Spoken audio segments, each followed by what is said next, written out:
Welcome all. In this presentation, we will look into socket and spigot cotter joint, the design of socket and spigot cotter joint, and various theories of failure that can be applied to the designing of socket and spigot cotter joint. Actually, in a socket and spigot cotter joint, one end of the rod here, one end is this one A, and other end is this one B. Then one end is provided with socket type end, socket type of end, and the other end of the rod is inserted into the socket. This is the socket end, and other end is inserted to the socket. The end of the rod which goes into a socket is called spigot, and this part is called spigot. The end of the rod which goes into a socket is called spigot. This part is spigot, and this part is socket. And this is socket collar, diameter of the shaft represented by the letter small d. And that is this is the figure of socket and spigot cotter joint, and various dimensions are represented on this particular figure. We can use this figure as a reference figure, and we must know about the various dimensions of the socket and spigot joint, socket and spigot cotter joint. Here, to connect this spigot and socket, we can insert a cotter like this, which is having a length L, small letter L, and that width is equal to, or thickness is equal to, small letter T. And that's all about the socket and spigot cotter joint. P is equal to, here P is equal to load carried by the rods. Small letter d is equal to diameter of the rods. D1, small letter D1 is equal to outside diameter of the socket. This part is outside diameter of the socket. And D2 is equal to diameter of the spigot, or inside diameter of the socket. This D2, small letter D2. Similarly, D3, T1, D4, C, B, T, L, etc. all are given in this particular slide, and we have to use these notations hereafter in this presentation. And here is the design procedure. First one, failure of the rods in tension. While we considering the failure of the rods in tension, then area resisting tearing is this one, like this. That area is equal to pi by 4 into d square, area of cross section of the shaft. This area is the area which will resisting the tearing. Tearing also known as the tensile, tearing strength is also known as tensile strength of the rods. Then tensile strength is equal to that area into tensile stress. Then equating this tearing strength to the externally applied load P, then we can calculate the diameter of the shaft, small letter d, diameter of the shaft.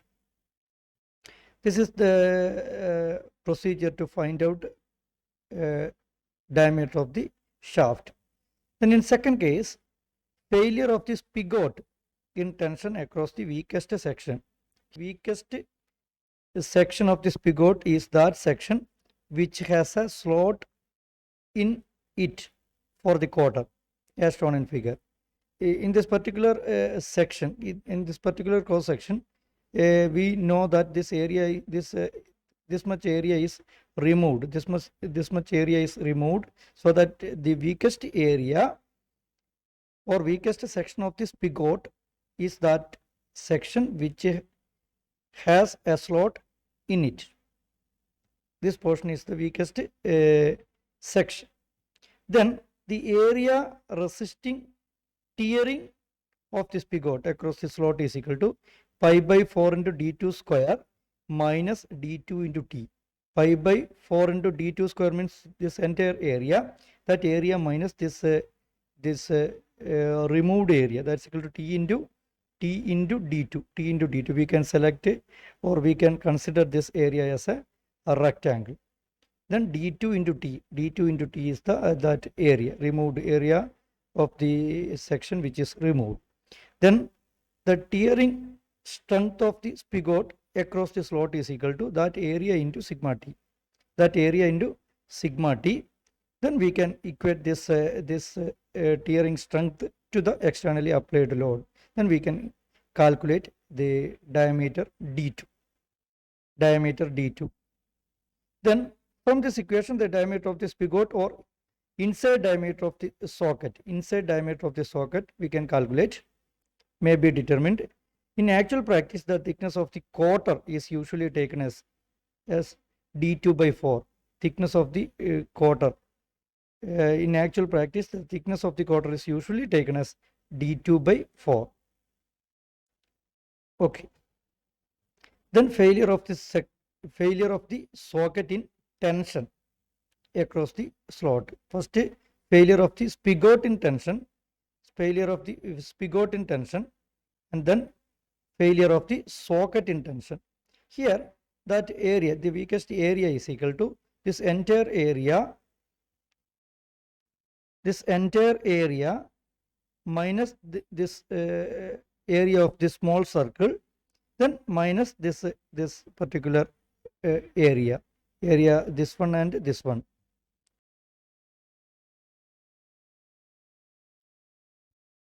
Then failure of the rod or cotter in crushing. Here we know that the area that resists crushing of the rod or cotter is equal to d2 into t. This particular area, this particular area is the area that resists crushing of a rod or cotter.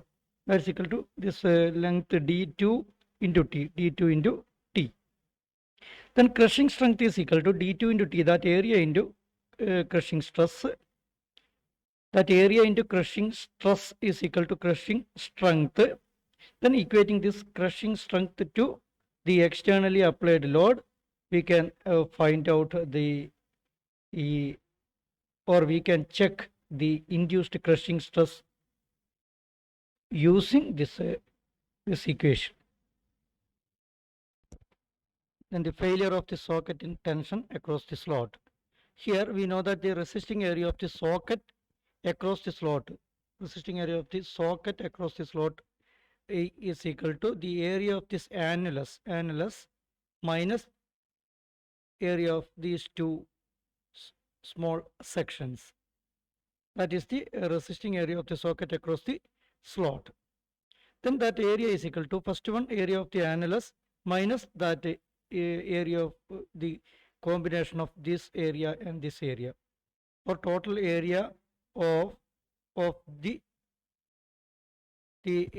sum of the areas of area 1 and area 2, that is this. Then tearing strength, that area into sigma t. Then we can equate this tearing strength to the externally applied load. Then we can calculate d1.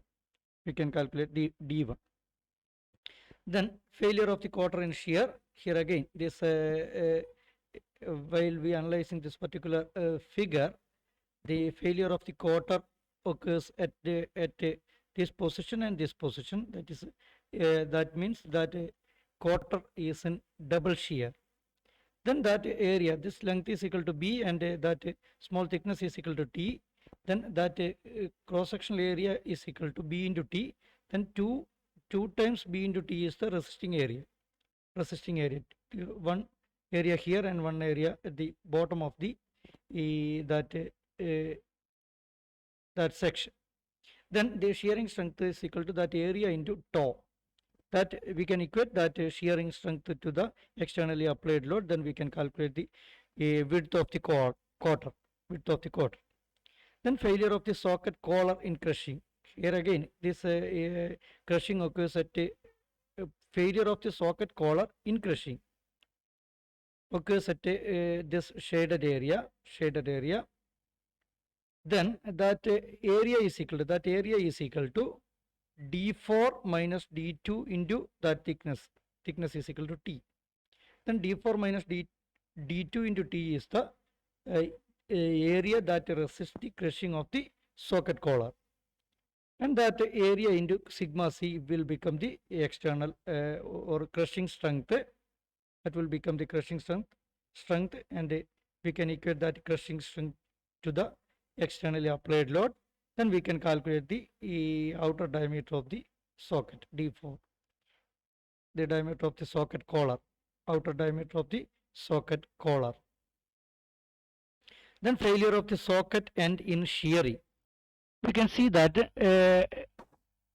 in front view, in this particular view, the entire socket collar is visible like this in the form of an annulus, and that quarter is like this. Then we can say that at this particular part and at this particular part there occurs the shearing. That shearing.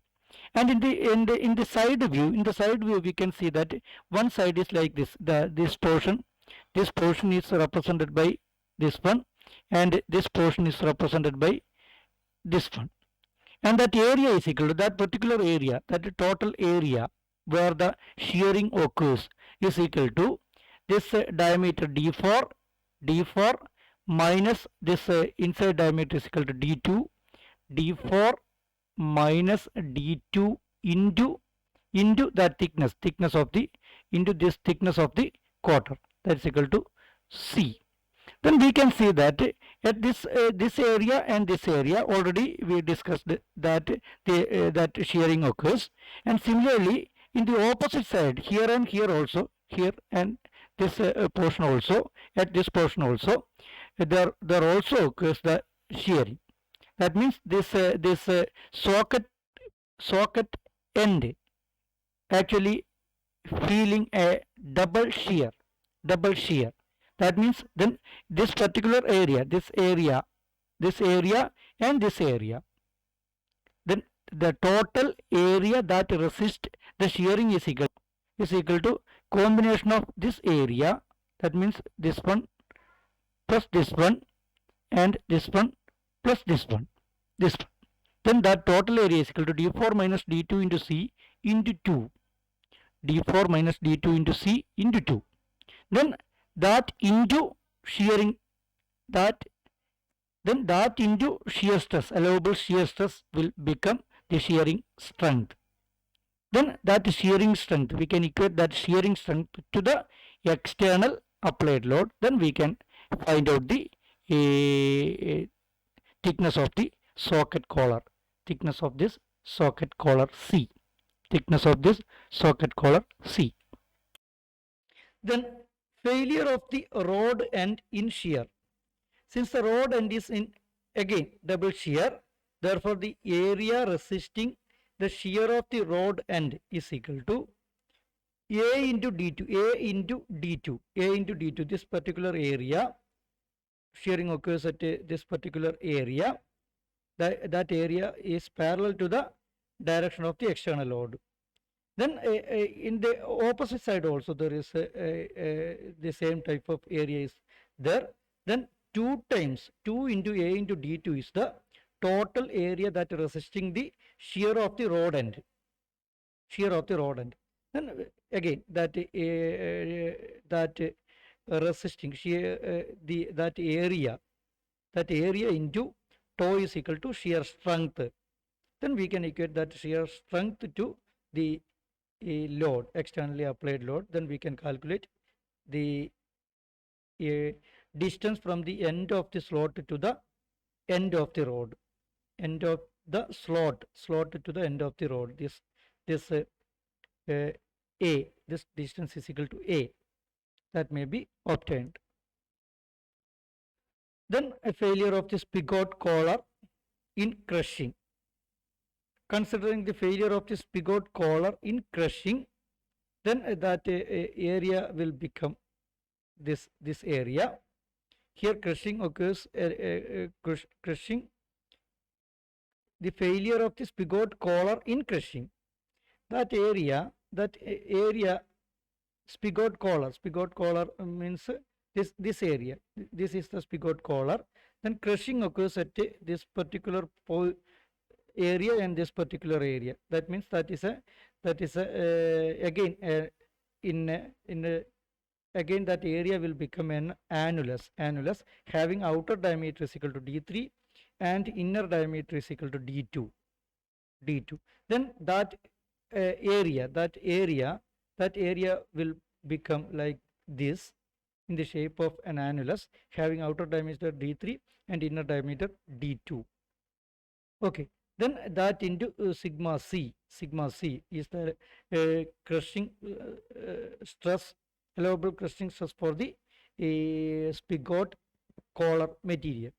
Then that crushing strength we can equate it with the externally applied load. Then we can calculate d3, outer diameter of the spigot collar, d3. Then failure of the spigot collar in shearing. In this while we analyzing this particular figure, considering the failure of the spigot collar in shearing as shown in figure here, this is the shearing area of the spigot collar. Then we know that area resist shearing of the collar is equal to pi into d2 into t1 into t1. This thickness is equal to t1. Then shearing strength of the collar is equal to pi into d2 into t1 into tau. Then we can equate that shearing strength to the external applied load. Then we can calculate the thickness of the spigot collar T1.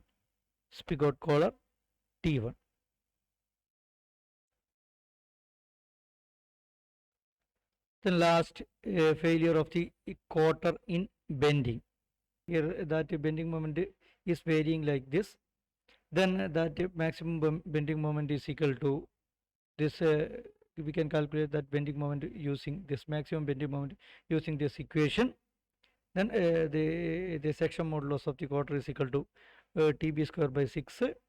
We can have this particular equation, sigma b is equal to m max by z, and that equation is this one, and we can take this equation from the data book, so that we can have this equation. We can take this equation from the data book, failure of the Cotter in bending.